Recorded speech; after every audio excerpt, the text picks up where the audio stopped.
Good morning, student. Welcome to Karnataka LMS. Myself, Dr. L. Manju Bhargavi, Assistant Professor, Government First Grade College, Madigiri. Session number 44, and the topic is Functions of SEBI. It will continue subject Commerce. The paper is Indian Financial System. 4th semester BCom students of Tumkur University. The objective of the learning is to familiarize the student with the concept of functions of SEBI further, and the session outcome would be the students will be able to understand in detail about the concepts of functions of SEBI. Let's look into the introduction part. Securities and Exchange Board of India is the regulator for stock securities market in India.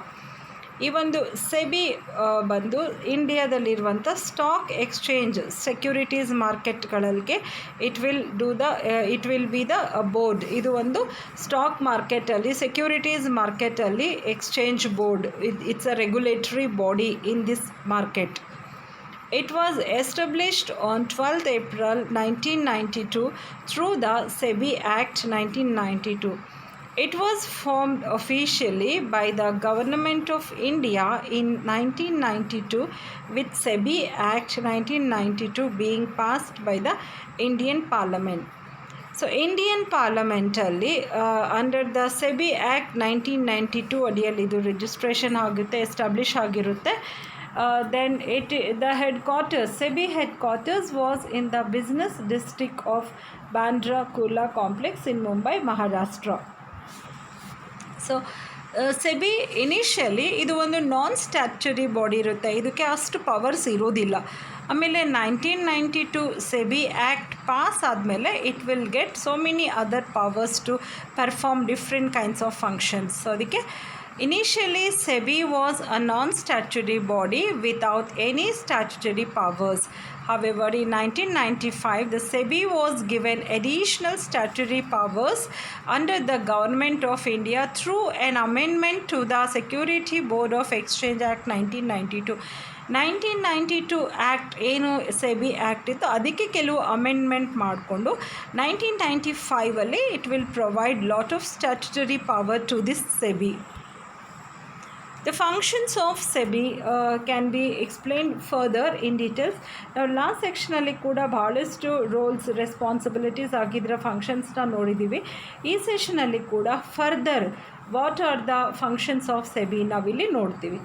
The foundations of SEBI can be divided into 3 types. ಒಂದು regulatory function, developmental function ಹಾಗೆ protective function. ಈ ಒಂದು 3 ಫಂಕ್ಷನ್ಸಲ್ಲಿ ನಾವು SEBI ಕಾರ್ಯಗಳನ್ನ divide ಮಾಡ್ತೀವಿ. First will look into regulatory functions. ಈ regulatory ಫಂಕ್ಷನ್ಸಲ್ಲೇನೋ regulatory functions of SEBI follows like registration of brokers and agents.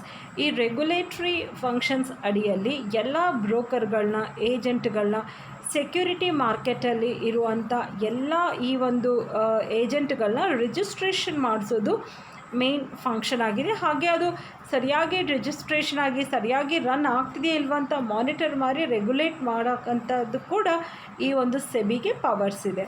ಹಾಗೆ notifications of rules and regulations. ಇನ್ನೂ ಏನಾದರೂ ಹೊಸ ರೂಲ್ಸ್ ಆ್ಯಂಡ್ ರೆಗ್ಯುಲೇಷನ್ಸ್ ಬಂದಿದ್ದರೆ ಇದು ನೋಟಿಫೈ ಮಾಡುತ್ತೆ.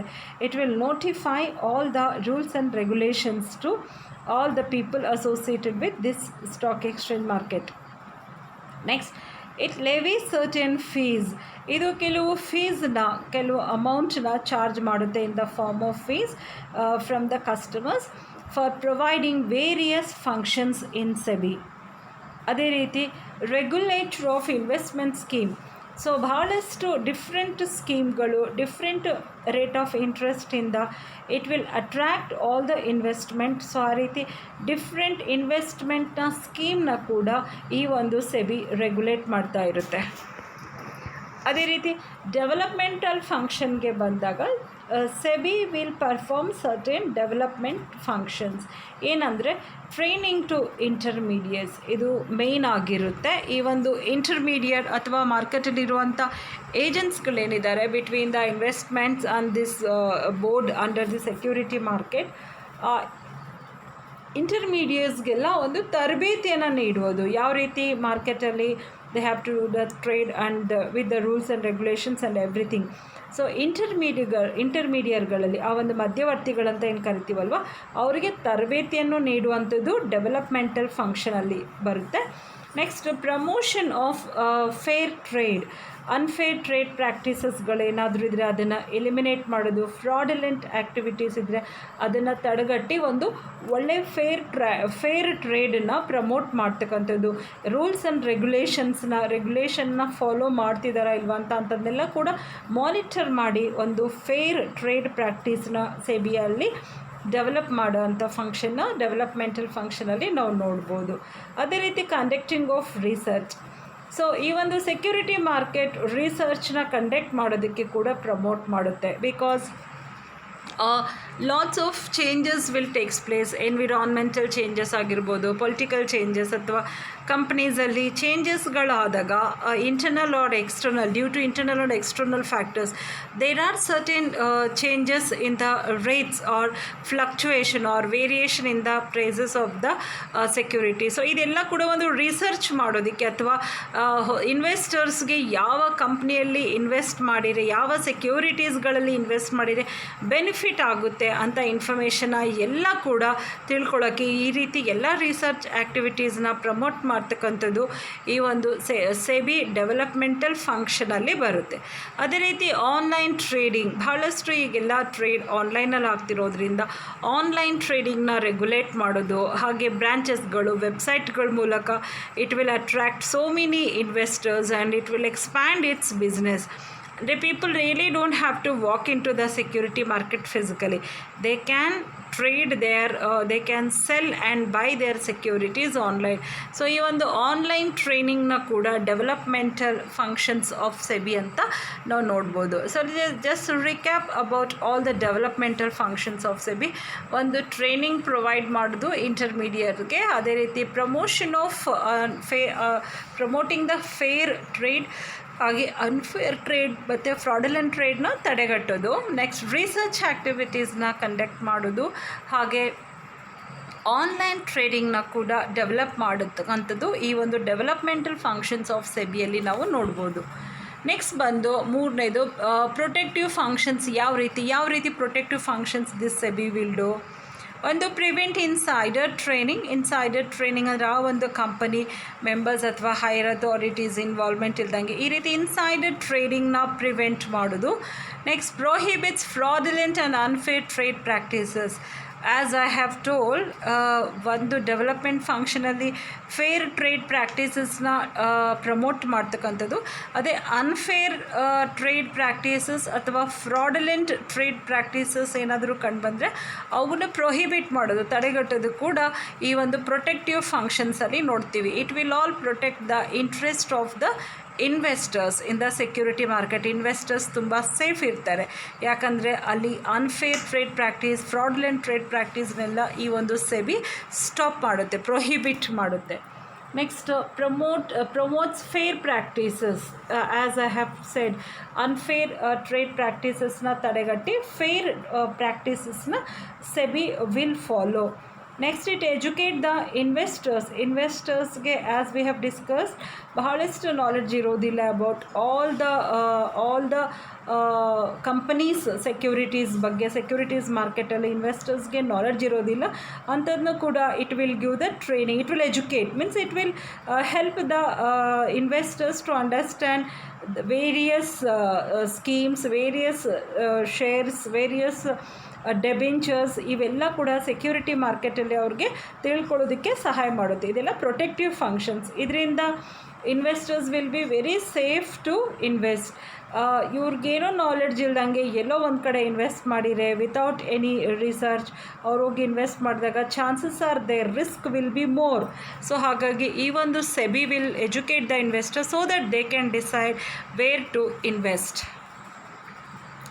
Next, we will see what are the powers of this SEBI will have, what powers it has been given after this amendment of SEBI Act, and the powers to call periodical document and returns for exchange. ಈ ಒಂದು ಎಕ್ಸ್ಚೇಂಜಸ್ಗೆಲ್ಲ periodical ಅಂದರೆ may be once in 6 months ಅಥವಾ once in year academic wise ಈ ರೀತಿ just yearly once ಅಥವಾ ಒಂದು certain ಪೀರಿಯಾಡಿಕಲಲ್ಲಿ ಎಲ್ಲ ಡಾಕ್ಯುಮೆಂಟೇಷನ್ ಮತ್ತು ರಿಟರ್ನ್ಸ್ಗಳ ಎಕ್ಸ್ಚೇಂಜ್ನ ಕೂಡ ಇದು ಕರೆಯುವಂಥ ಪವರ್ಸ್ ಇದೆ ಇದಕ್ಕೆ. ಹಾಗೆ powers to call any information on affairs of stock ಎಕ್ಸ್ಚೇಂಜ್ಗೆ ರಿಲೇಟೆಡ್ ಇರುವಂಥ ಯಾವುದೇ ಒಂದು ಇನ್ಫಾರ್ಮೇಷನ್ಸ್ ಬೇಕಾದ್ರೂ SEBI can ask any time. It has the power to call for ಇನ್ಫಾರ್ಮೇಷನ್ಸ್ನ ಕಾಲ್ ಮಾಡೋದು, ಹಾಗೆ ಇನ್ಫಾರ್ಮೇಷನ್ಸ್ನ ಕಲೆಕ್ಟ್ ಮಾಡೋವಂಥದ್ದು. ಸೊ ಸೆಬಿಗೆ ಈ ಪವರ್ ಕೂಡ ಇದೆ. Next one, power to direct enquiries in related field. ಅದೇ ರೀತಿ ಈ ಒಂದು ಸೆಕ್ಯೂರಿಟೀಸ್ ರಿಲೇಟೆಡ್ ಫೀಲ್ಡಲ್ಲಿ ಈ ಒಂದು ಸೆಬಿಗೆ ಡೈರೆಕ್ಟಾಗಿ ಎಂಕ್ವೈರಿನ ಕಂಡಕ್ಟ್ ಮಾಡೋ ಅಂಥದ್ದು, ಅಥವಾ ಆಡಿಟ್ ಚೆಕ್ ಅಂತ what we can say audit check ಮಾಡೋದು, ಅಥವಾ ಸ್ಪಾಟ್ ಇನ್ಸ್ಪೆಕ್ಷನ್, ಈ ರೀತಿ ಯಾವುದೇ ಒಂದು ಸೆಕ್ಯೂರಿಟೀಸ್ಗೆ ಅಥವಾ ಯಾವುದೇ ಒಂದು ಕಂಪನೀಸ್ಗೂ ಕೂಡ it can call for enquiries, direct enquiries in this related field. ಈ ಪವರ್ಸ್ ಕೂಡ ಸೆಬಿಗೆ ಇದೆ. So all these 3 powers, power to call periodical document ಅಥವಾ ರಿಟರ್ನ್ಸ್ ಫಾರ್ ಎಕ್ಸ್ಚೇಂಜಸ್, ಅದೇ ರೀತಿ powers to call any information on affairs of stock ಎಕ್ಸ್ಚೇಂಜ್ಗೆ ಸಂಬಂಧಪಟ್ಟಂಗೆ ಯಾವುದೇ ಒಂದು ಇನ್ಫಾರ್ಮೇಷನ್ ಬೇಕಾದ್ರೂ ಈ SEBI can ask for it any time. ಅದೇ ರೀತಿ powers to direct enquiries in related field, ಈ ಒಂದು ಸೆಕ್ಯೂರಿಟಿ ರಿಲೇಟೆಡ್ ಮಾರ್ಕೆಟ್ ಫೀಲ್ಡಲ್ಲಿ it can ask for any enquiry, it can conduct any time. Next ಅದೇ ರೀತಿ power to grant approval to bylaws. ಎಲ್ಲ ಈ ಒಂದು ಬೈ ಲಾಸ್ ಅಂತ ಅಂದರೆ ಈ ಒಂದು ರೂಲ್ಸ್ ಆ್ಯಂಡ್ ರೆಗ್ಯುಲೇಷನ್ಸ್ನ ಫಾಲೋ ಮಾಡೋದು, ಅಥವಾ ಈ ಒಂದು power it will give the power, ಅಪ್ರೂವಲ್ಗೆ ಪವರ್ ಕೊಡುತ್ತೆ. It has the power to approve, ಏನಾದರೂ ಅಮೆಂಡ್ಮೆಂಟ್ಸ್ ಬೇಕಾದರೂ ಲಾಸ್ನ ಫಾಲೋ ಮಾಡೋದಕ್ಕೆ it will have the powers. Next power to compel listing of securities by public companies if they suit to be listed. ಅದೇ ರೀತಿ ಈ ಒಂದು ಸೆಬಿಗೆ ಎಲ್ಲ ಈ ಸೆಕ್ಯೂರಿಟಿ ಮಾರ್ಕೆಟ್ಗಳಲ್ಲಿ ಲಿಸ್ಟ್ ಅಥವಾ ಟ್ರೇಡ್ ಮಾಡೋ ಅಂಥ ಕಂಪನೀಸು ಕಂಪಲ್ಸರಿ ಅದು ಲಿಸ್ಟ್ ಮಾಡಬೇಕು ಸ್ಟಾಕ್ ಎಕ್ಸ್ಚೇಂಜಲ್ಲಿ. ಅದು ಎಲ್ಲ rules and regulations procedures follow ಮಾಡಿದ್ರೇ, if it's following all the regulations and rules of SEBI, then if it suits to be listed ಅಂಥದನ್ನು ಸ್ಟಾಕ್ ಎಕ್ಸ್ಚೇಂಜಲ್ಲಿ ಅಂಥ ಕಂಪನಿಗಳನ್ನ ಲಿಸ್ಟ್ ಮಾಡೋದಕ್ಕೆ ಪವರ್ನ ಗ್ರ್ಯಾಂಟ್ ಮಾಡೋವಂಥದ್ದು. ಹಾಗೆ ಕಂಪಲ್ಸರಿ ಲಿಸ್ಟ್ ಮಾಡಬೇಕು ಅಂತ ಒಂದು ಪಾಲನೆ ಮಾಡಬೇಕು ಅಂತ ಒಂದು ವಿಚಾರ ಕೂಡ ಈ ಒಂದು ಸೆಬಿಗೆ ಪವರ್ಸ್ ಇದೆ to take care of that also. So power to compel listing, compulsory list ಮಾಡಬೇಕು, compel listing of securities by public companies if they suit to be, only if they follow all the rules and regulations of SEBI, only then it can be listed, otherwise it cannot be listed. ಒಂದ್ಸರಿ ಆ ಒಂದು ಯಾವುದಾದ್ರೂ company list ಆಗಿಲ್ಲ ಅಥವಾ ಡಿಲಿಸ್ಟ್ ಆಗಿದೆ ಅಂತಂದರೆ they cannot do the trading in stock exchange market ಅಂತ ಅರ್ಥ.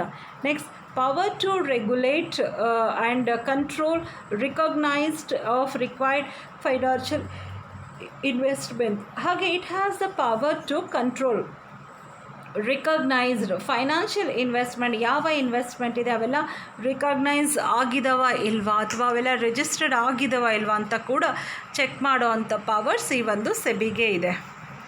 ಅದೇ ರೀತಿ it also has the power to amend by law in interest of investment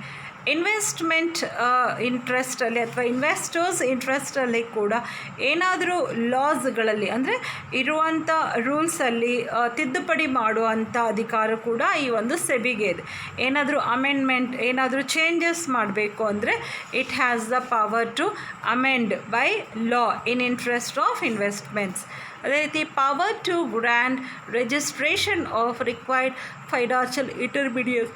so ಬೇಕಾಗಿರುವಂಥ ಫೈನಾನ್ಷಿಯಲ್ ಇಂಟರ್ಮೀಡಿಯೇಟ್ಸ್ ಅಲ್ಲಿ ಸ್ಟಾಕ್ ಮಾರ್ಕೆಟಲ್ಲಿ ಸೂಟ್ ಆಗುವಂಥ ಲಿಸ್ಟ್ ಮಾಡ್ಬೋದು ಅವರ ಸೆಕ್ಯೂರಿಟೀಸ್ನ ಅಂತ ಏನಾದರೂ ಕಂಡು ಬಂದರೆ ಅಂಥ ಒಂದು ಕಂಪನೀಸ್ಗೆ ರಿಜಿಸ್ಟ್ರೇಷನ್ನ ಗ್ರ್ಯಾಂಟ್ ಮಾಡೋ ಪವರ್ ಕೂಡ ಆ ಒಂದು ಲಿಸ್ಟಲ್ಲಿ ಹೆಸರು, ಕಂಪನಿ ಹೆಸರನ್ನ ನಮೂದಿಸ್ಕೊಳ್ಳೋದಕ್ಕೆ, ಲಿಸ್ಟ್ ಮಾಡೋದಕ್ಕೆ, ಆ ಸ್ಟಾಕ್ ಎಕ್ಸ್ಚೇಂಜಲ್ಲಿ ಅವ್ರ ನೇಮ್ನ ಡಿಸ್ಪ್ಲೇ ಮಾಡೋದಕ್ಕೆ ರಿಜಿಸ್ಟ್ರೇಷನ್ ಗ್ರ್ಯಾಂಟ್ ಮಾಡೋವಂಥ ಪವರ್ ಕೂಡ ಈ ಸೆಬಿಗೆ ಮಾತ್ರ ಇದೆ.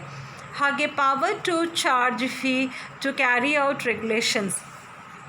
ಅದೇ ರೀತಿ ಈ ಒಂದು ಕೆಲವು ರೂಲ್ಸ್ ರೆಗ್ಯುಲೇಷನ್ಸ್ನೆಲ್ಲ ಫಾಲೋ ಮಾಡಿ ಸರ್ವಿಸ್ ಮಾಡೋದಕ್ಕೆ ಈ ಒಂದು ಸೆಬಿಗೆ ಫೀಸ್ನ ಚಾರ್ಜ್ ಮಾಡುವಂಥ ಪವರ್ಸ್ ಕೂಡ ಇದೆ.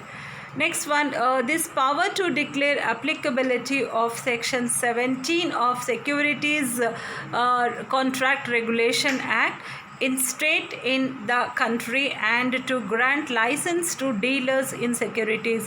ಅದೇ ರೀತಿ it declares the applicability of Section 17 of Security Contract Regulation Act ಏನು ಹೇಳುತ್ತಂದರೆ ಸ್ಟೇಟಲ್ಲಿ ಅಥವಾ ಕಂಟ್ರಿಯಲ್ಲಿ ಯಾರಾದರೂ ಲೈಸೆನ್ಸ್ನ ಪಡ್ಕೊಳ್ಬೋದು ಈ ಒಂದು ಸೆಕ್ಯೂರಿಟೀಸಲ್ಲಿ ಡೀಲರ್ಸ್ ಆಗಿ ಅಂಥ ಒಂದು ಲೈಸೆನ್ಸ್ನ ಕೂಡ ಗ್ರ್ಯಾಂಟ್ ಮಾಡೋ ಪವರ್ಸ್ ಈ ಒಂದು ಸೆಬಿಗೆ ಇದೆ. It will grant the licence to dealers. ಸೆಕ್ಯೂರಿಟೀಸಲ್ಲಿ ಅವರು ಡೀಲ್ ಮಾಡ್ಬೋದು, ಡೀಲರ್ಸ್ ಅಂತ ಲೈಸೆನ್ಸನ್ನು ಪ್ರಮೋಟ್ ಮಾಡುತ್ತೆ. So to declare applicability of Section 17 of Securities Contract Regulation Act in the country and to grant license to dealers in securities. Next one, it has autonomy of SEBI. ಯಾವ ರೀತಿ ಇರುತ್ತೆ ಈ ಒಂದು SEBI ಅಂದರೆ, SEBI was vested with the powers of civil ಕೋರ್ಟಲ್ಲಿ powers ಇರುತ್ತೆ ಈ ಒಂದು ಸೆಬಿದು ಎಲ್ಲ. Section 23 was amended to extend the immunity from suit, persecution or other legal proceedings to SEBI or any of its member, officers or employees in respect of action taken in good faith. ಈ ಒಂದು 23 section ಪ್ರಕಾರ ಈ ಒಂದು ಏನಾದರೂ amendment ಆಗಿರ್ಬೋದು ಅಥವಾ officers employees ಯಾವ ರೀತಿ ಆದರೂ ಕೂಡ ಆ್ಯಕ್ಷನ್ ತೊಗೋಬೋದು with good faith. Next, Section 26 of Amendment to permit SEBI to file complaints in courts under Section 24 in respect of offences under the SEBI Act without previous sanction of the central government. ಏನಾದರೂ actions ತೊಗೋಬೇಕು ಈ ಒಂದು SEBI act ಪ್ರಕಾರ, ಹಾಗೆ ಏನಾದರೂ ಕಂಪ್ಲೇಂಟ್ಸ್ನ file ಮಾಡಬೇಕು by the investors or the company or against the company, ಈ ಒಂದು ಸೆಕ್ಷನ್ 26ಅಲ್ಲಿ it will permit SEBI action ತೊಗೊಳ್ಳೋದಕ್ಕೆ ಸೆಕ್ಷನ್ 26 ಪ್ರಕಾರ they can approach the courts and they can file the complaints also in courts. Next, which was mandatory even for filing routine persecutions. Next, listing procedure. ಒಂದು procedure ಇರುತ್ತೆ ಈ ಒಂದು ಸೆಬಿಯಲ್ಲಿ ಅವರ ಕಂಪ್ನಿಗಳನ್ನ ನೇಮ್ನ ನಮೂದಿಸಬೇಕು ಅಂತ ಅಂದಾಗ ಅಥವಾ ಲಿಸ್ಟ್ ಮಾಡಬೇಕು ಅಂತ ಅಂದಾಗ ಒಂದು application in respect of new issue or officers for sale. Next, application for admission for delegation ಒಂದು they have to apply for. Then units and exchange trade funds. ಅದೇ ರೀತಿ options or futures in securities. Next, note of application or admission to dealing. ಇದೆಲ್ಲ ಕೂಡ listing procedure under SEBI ಅಂತ ಹೇಳ್ಬೋದು. Next, underwriting ಮತ್ತು placing and preliminary arrangements. Next, securities issues on preferential allotment basis. Next, issuer registered outside India. Kelu companies will be established outside India, but they also they can issue securities in the security market. Adanna kuda it will take care. Next, ಅದೇ ರೀತಿ grant or refusal of admission to dealing. sometimes it can even refuse the permission also, ಹಾಗೆ it can grant the admission also in dealing in the market. ಹಾಗೆ listing approval, list ಆಗೋದಕ್ಕೆ approval ಕೊಡುವಂಥದ್ದು. Next, admission to dealings. Next, trading allowed. ಅದೇ ರೀತಿ trading in securities, admitted to dealing on other stock exchange. Next, listing fees. ಇದೆಲ್ಲ ಕೂಡ listing conditions and requirement. These are very very important. Every company has to follow before they list their company's name in the security market. ಅದೇ ರೀತಿ fees or deposits to be paid by the issuer. So ಆ issuing company ಏನು fees pay ಮಾಡಬೇಕು ಅಥವಾ ಎಷ್ಟು ಹಣ deposit ಮಾಡಬೇಕು ಅನ್ನೋದನ್ನ ಕೂಡ ಮೆನ್ಷನ್ ಮಾಡಿರುತ್ತೆ. ಹಾಗೆ trading in government securities, next government board ಅಥವಾ managing director and prohibit trading ಇದೆಲ್ಲ ಕೂಡ. ಹಾಗೆ voluntary delisting by the company. Sometimes companies who are not interested they may even delist, they can exist. Next one, buyback of securities by company. If they are not interested, they can buy back, they can purchase back all their securities. And withdrawal of admission to dealings or delisting or delisting on the exchange. They can withdraw the admission if they are not happy or if they don't want. Next, right to appeal against delisting. Sometimes if they want, they can even appeal about this. They can approach the court also. ಹಾಗೆ readmission to dealing on the exchange. Next, central licensing authority. So these all are the functions of SEBI in detail, section 43 ಮತ್ತು 44 ಅಲ್ಲಿ. So thank you students for your cooperation, and we will meet with the next topic. Thank you.